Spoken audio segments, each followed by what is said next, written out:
Hello and welcome back to Tesla News. My name is Marian and I'm bringing you a new update here from Germany and China, and we will look into the supercharging opening that has been conducted yesterday. So I'm glad to have you here. But for the first thing, we will look into some stuff that people spotted in China.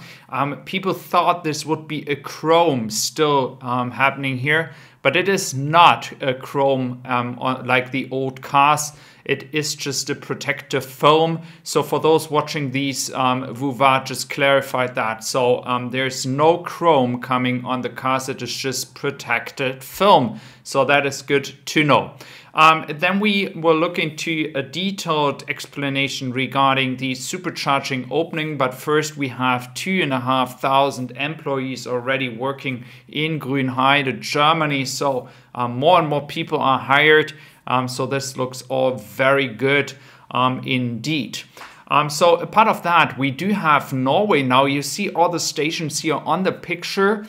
So more and more stations are opening. It is mostly stations that are not so crowded, so not like the most crowded ones that Tesla is opening, but they do open, and that is definitely a good way to do revenue. And I expect Tesla to increase revenue from non-Tesla owners by a big margin here, guys. This will be an insane amount of money Tesla can do here. France is also opening. Then you see Netherlands on top, which were already open, and it seems like it was all working very well. So now we have some explanations how this is all going to be conducted, how this is all working for non-Tesla car owners, and I will just going to translate you all the explanations I have in German, unfortunately only.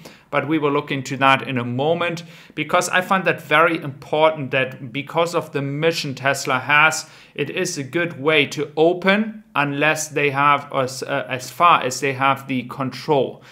So for the first point, non-Tesla owners, just download the app as usual. Then you're just pressing non-Tesla to charge. You have an overview of all the charges for non-Tesla car owners.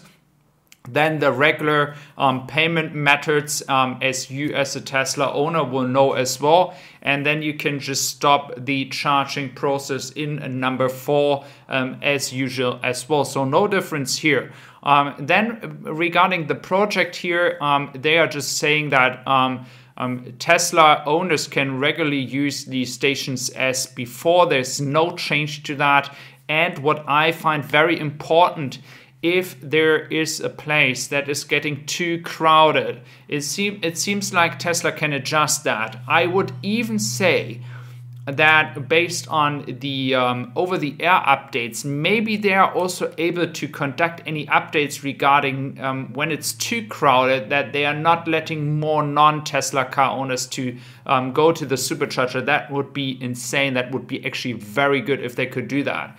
For Tesla, in the first point, no price changes. Tesla owners don't pay more now because others are charging as well. But the charging cost for those who are non-Tesla owners, so have no Tesla, those people will pay more. They are not saying clearly how much more, but they pay more. And that is what we have seen in the Netherlands before. And they are just saying, well, more people are coming, and because we do have more work to give non-Tesla owners the opportunity to charge, those non-Tesla owners have to pay more so Tesla can cover the cost of the work they have to provide this charging capability. So I do find that very fair.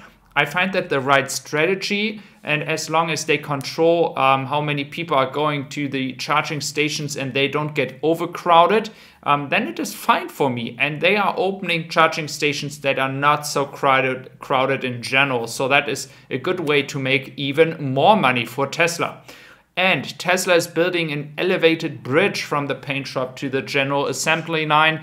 So finally, we have more updates here from Fremont, which is now also preparing itself to further increase the production as mentioned before. And this is one of the ways to get more efficient, because production rate increase is not only building new production lines, it is also important to get more efficient, to get more cars out. So that is also very important.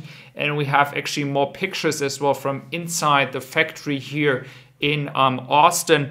Again, guys, from Grünheide, no updates yet. There will be an appointment in 1.5 weeks.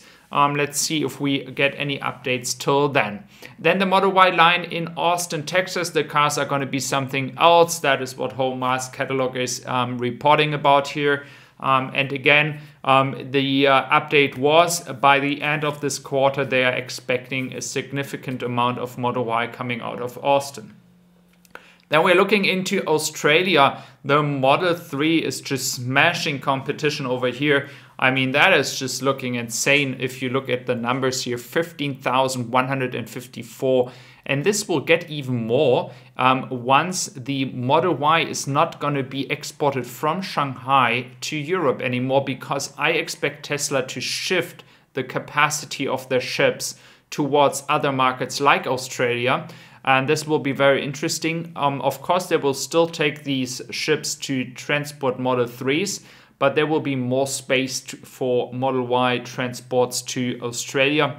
And I expect Tesla to shift then the concentration of the export to other countries.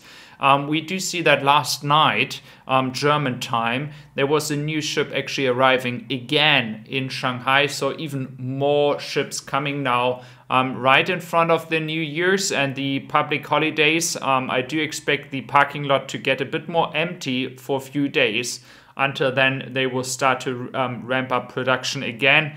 This is what happened last year. Maybe they're not going to be so affected this year. But based on the experience from Vuvar here, a lot of companies are currently closing down for holidays. So again, it is a good way to now push a lot of cars out, bring them on ships towards Europe or the UK or other markets to really deliver a lot of Model 3 and Model Y to the markets where they can do consider people having waited for a long time in for their Tesla. Just again, want to remind you that a lot of people in Germany are actually waiting for the Model Y in Grünheide. So based on the numbers and the backlog here, I would consider that mainly people are going to wait till the production is finally happening in Grünheide.